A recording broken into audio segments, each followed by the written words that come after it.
તો રાજકોટ જિલ્લામાં પણ અવિરત વરસાદ થઈ રહ્યો છે, જેના કારણે અહીં જળાશયો છલોછલ થઈ ગયા છે। સતત વરસાદ બાદ રાજકોટ જિલ્લાના જળાશયો છલોછલ થયા। ભાદર, મોજ, પોપટ, વેણુ બે ડેમ 100% જેટલા ભરાઈ ચૂક્યા છે। આજી એક ડેમ પણ 100% ભરાઈ ચૂક્યો છે।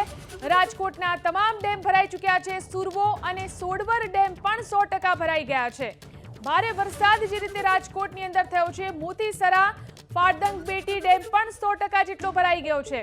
રાજકોટ જિલ્લાના તમામ ડેમ છલોછલ થઈ ચૂક્યા છે। સતત વરસાદ જે રીતે વરસી રહ્યો છે, રાજકોટ જિલ્લાના જળાશયો છલોછલ થયા।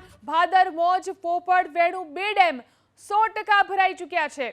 અવિરત વરસાદ વરસ્યો છે રાજકોટ જિલ્લાની અંદર, ત્યારે આ તમામ ડેમો સંપૂર્ણપણે ભરાઈ ચૂક્યા છે અને પાણીનું સંકટ જે છે તે રાજકોટ જિલ્લા માટે હવે રહ્યું નથી। આજી એક ડેમ પણ 100% ભરાઈ ચૂક્યો છે। તો ભાદર, મોજ, પોપટ, વેણુ બે ડેમ, સુરવો, સોડવર ડેમ પણ 100% ભરાઈ ચૂક્યા છે। રાજકોટ જિલ્લામાં સતત વરસાદ થયો છે। મોતીસરા, ફાડંગ બેટી ડેમ પણ 100% ભરાઈ ચૂક્યા છે। જે રીતે ડેમ છલોછલ થયા છે, ખેડૂતોની અંદર ખુશી જોવા મળી રહી છે।